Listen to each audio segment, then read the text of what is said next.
Hello दोस्तों मैं हमेशा आपको एक चीज़ बोलते हुए आ रहा हूँ कॉन्टिन्यूसली कि अगर आपको इक्विटी म्यूचुअल फंड में इन्वेस्ट करना है तो आपको अपना इन्वेस्टमेंट का टाइम कम से कम 5 साल का रखना पड़ेगा। और अगर आप इससे कम पीरियड के लिए इन्वेस्ट कर रहे हैं तो आपको इक्विटी म्यूचुअल फंड में इन्वेस्ट करने से बचना चाहिए। अब बात आती है कि अगर इक्विटी म्यूचुअल फंड नहीं तो कौन से फंड्स। तो दोस्तों आज मैं आपसे बात करने वाला हूँ best short term debt funds के बारे में। तो डेट फंड्स कौन से होते हैं, तो अगर मैं आपको इसको आम भाषा में समझाऊं तो डेट फंड्स वो फंड्स होते हैं जो जनरल पब्लिक से पैसा लेते हैं और वो आगे गवर्नमेंट को, आरबीआई को, इन सबको उधार देते हैं और उससे इंटरेस्ट कमाते हैं। तो आज हम देखने वाले हैं बेस्ट डेट फंड्स के बारे में। ये कौन से फंड्स हैं, इन्होंने कैसी रिटर्न दी है और ये किन कंपनीज में अपना पैसा लगा रहे हैं। तो आइए देख लेते हैं डिटेल्स। तो दोस्तों पहला फंड जिस पे हम यहाँ पर बात करने वाले हैं वो है HDFC short term debt fund. तो ये एक शॉर्ट ड्यूरेशन म्यूचुअल फंड होता है। बेसिकली ये वो म्यूचुअल फंड्स हैं जिसमें अगर आपका टाइम पीरियड 1 से 3 साल के बीच का है तो आप इसमें इन्वेस्ट कर सकते हैं, आपको अच्छी रिटर्न मिल सकती है। अब अगर हम एसेट अंडर मैनेजमेंट की बात करें तो 17,000 करोड़ के आसपास का इस फंड का एसेट अंडर मैनेजमेंट है और एक्सपेंस रेशियो इस फंड की काफ़ी कम है, सिर्फ 0.24% की एक्सपेंस रेशियो चल रही है। अब आइए दोस्तों हम ये देख लेते हैं कि ये जो फंड है ये किस क्रेडिट क्वालिटी का डेट अपने पोर्टफोलियो में बनाकर रख रहा है। अब अगर हम इसकी क्रेडिट क्वालिटी की बात करते हैं तो AAA रेटेड क्रेडिट क्वालिटी के 49% एलोकेशन है इस फंड की। वहीं कैश एंड कॉल मनी की 17%, वहीं गवर्नमेंट सिक्योरिटीज यहाँ पर 16% के आसपास है। AA प्लस की क्रेडिट क्वालिटी 6% और AA क्रेडिट क्वालिटी 5.5% यहाँ पर चल रही है। तो दोस्तों AAA क्रेडिट क्वालिटी को सबसे अच्छा क्रेडिट क्वालिटी माना जाता है। यह माना जाता है कि जो AAA क्रेडिट क्वालिटी के डेट हैं उनका पैसे ना लौटाना आपको के चांसेस सबसे कम माने जाते हैं। उसी तरह जो ये गवर्नमेंट सिक्योरिटी में यानी कि यहाँ जो SOV लिखा हुआ है उसमें 16% पैसा लगा रहा है, यानी कि जो गवर्नमेंट को ये पैसा दे रहा है तो गवर्नमेंट को भी जो पैसा ये दे रहा है उसके डूबने के भी चांसेस कम होते हैं। तो यहाँ पे इसकी क्रेडिट क्वालिटी देख के हमें एक चीज़ समझ आ रही है कि ये अच्छी क्रेडिट क्वालिटी वाले डेट्स को अपने पास रखता है जिसके डूबने के चांसेस कम होते हैं। अब अगर हम बात करें कि ये किस टाइप के डेट को अपने पोर्टफोलियो में बना रखा है तो नॉन कन्वर्टेबल डिबेंचर्स जो है यहाँ पर वो 29% के आसपास है, डिबेंचर्स 20% और गवर्नमेंट सिक्योरिटी 11%। वही रेपो और रिवर्स रेपो भी 8 और 6% के आसपास यहाँ पर दिख रही है। अब आइए दोस्तों हम ये देख लेते हैं कि इस फंड ने मेजर किन कंपनीज को डेट दिया हुआ है। तो अब अगर हम यहाँ पर डेट की बात करते हैं तो इसने सबसे ज़्यादा पैसा 11.5% की जो होल्डिंग है इसकी गवर्नमेंट ऑफ इंडिया की है, यानी कि इसने गवर्नमेंट ऑफ इंडिया को 11.5% का डेट दिया हुआ है। उसके अलावा रूरल इलेक्ट्रिफिकेशन कॉर्पोरेशन का 4.5%, HDFC का 4%, SBI को 2.74%, वहीं वेदांता को 2.2%। उसके अलावा इंडिया ट्रस्ट, MTNL, हुडको, मदरसन सुमी सिस्टम्स और RBI जैसी कंपनीज को इसने यहाँ पर पैसा दिया हुआ है। तो यहाँ पर ये 10 कंपनियां देखकर हमें ये चीज़ समझ भी आ रही है कि ये जो मेजरली कंपनीज है एक अच्छी कंपनीज को इसने डेट दिया हुआ है। ऐसा नहीं है कि इसने कोई भी कंपनी को ऐसे उठाकर डेट दे दिया है। ये सारी कंपनीज काफ़ी नामी हैं। कुछ कंपनीज तो गवर्नमेंट कंपनी है जैसे हुडको हो गया, आपका रूरल इलेक्ट्रिफिकेशन हो गया, और उसके अलावा जो कंपनीज है HDFC, SBI, ये सारी कंपनीज अच्छी कंपनीज हैं। इनके डेट का डूबना के चांसेस काफ़ी कम यहाँ पर होते हैं।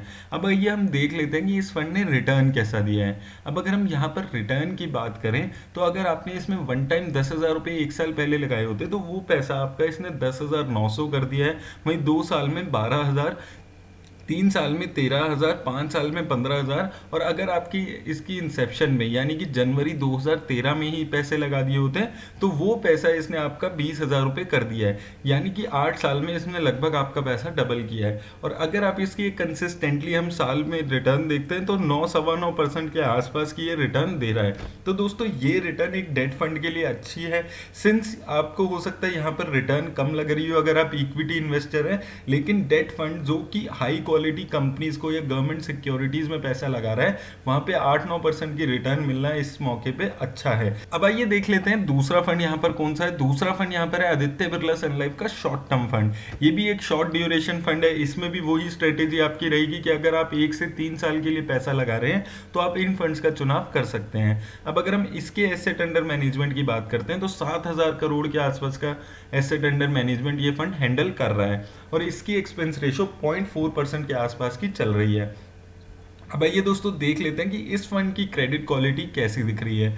तो अब अगर हम इस फंड की क्रेडिट क्वालिटी पे बात करें तो इसने ट्रिपल ए रेटेड जो डेट्स है उसमें 55% पैसा लगाया हुआ है। वहीं एसओवी यानी कि गवर्नमेंट को इसने 17% के आसपास दिया हुआ है। वहीं cash and call money 10%, double A plus की जो क्वालिटी है वो 7% और डबल ए में 6%। यानी कि अगर हम क्रेडिट क्वालिटी यहाँ पर देखते हैं तो मोस्टली इसने जो अपना पैसा है यहाँ पर 70% पैसा इसका काफ़ी अच्छा यहाँ पर लगा हुआ है। कैश एंड कॉल मनी अगर हम मिला ले तो 80% पैसा इसका काफ़ी सुरक्षित हम मान सकते हैं कंपनीज में लगा हुआ है। वहीं अगर हम बात करें कि इसने कहाँ पे इन्वेस्ट किया हुआ है तो डिबेंचर में इसने सबसे ज़्यादा 47% इन्वेस्ट किया हुआ है। वहीं नॉन कन्वर्टेबल डिबेंचर में 16%, स्टेट डेवलपमेंट लोन इसने 12% का दिया हुआ है, रिवर्स रेपो 5% का चल रहा है और सेंट्रल गवर्नमेंट को इसने 5% के आसपास लोन दिया हुआ है। तो यहाँ पर भी देख के ये अच्छा पता चल रहा है कि इसकी जो क्रेडिट क्वालिटी है अच्छी है। अब आइए एक बार ये भी देख लेते हैं कि इसने किन कंपनीज के डेट को अपने फंड में शामिल किया हुआ है। तो इसने भी सबसे ज़्यादा जो पैसा है वो गवर्नमेंट ऑफ इंडिया को दिया हुआ है 4.5% से ज़्यादा।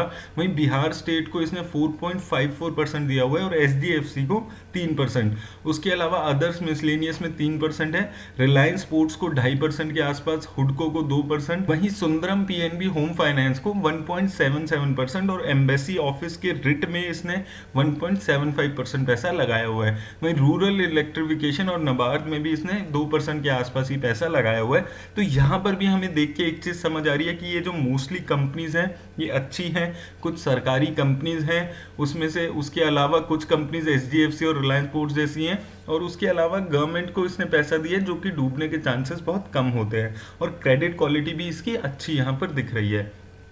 अब आइए देख लेते हैं कि इसने रिटर्न कैसी दी है।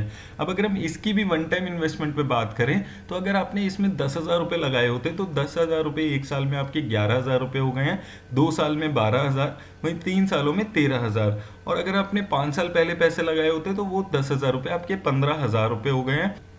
और अगर आपने इस फंड की इंसेप्शन में यानी कि जनवरी 13 में ही पैसा लगा दिया होता तो वो पैसा आपका इसने 21,000 रुपये कर दिया है। यानी कि आप यहाँ पर भी देखते हैं तो 9, साढ़े 9, 10% के आसपास की रिटर्न ये फंड आपको दे रहा है, जो कि एक काफ़ी अच्छी रिटर्न है। ये पैसा आपका शॉर्ट टर्म है, अगर आपको 1-1.5 साल 2 साल के लिए पैसा यहाँ पर लगाना है तो आप इन जैसे फंड्स को चुनाव कर सकते हैं अगर आपको वो पैसा अपना एफडी में नहीं रखना है। अब आइए दोस्तों देख लेते हैं कि तीसरा फंड यहाँ पर कौन सा है जो अच्छा कर रहा है, वो है एक्सिस शॉर्ट टर्म फंड। ये भी उसी कैटेगरी में आता है और इसका जो एसेट अंडर मैनेजमेंट है ये 11,000 करोड़ से ज़्यादा का चल रहा है। इसकी एक्सपेंस रेशो भी काफ़ी कम है, सिर्फ 0.3% की एक्सपेंस रेशो इस फंड की भी चल रही है।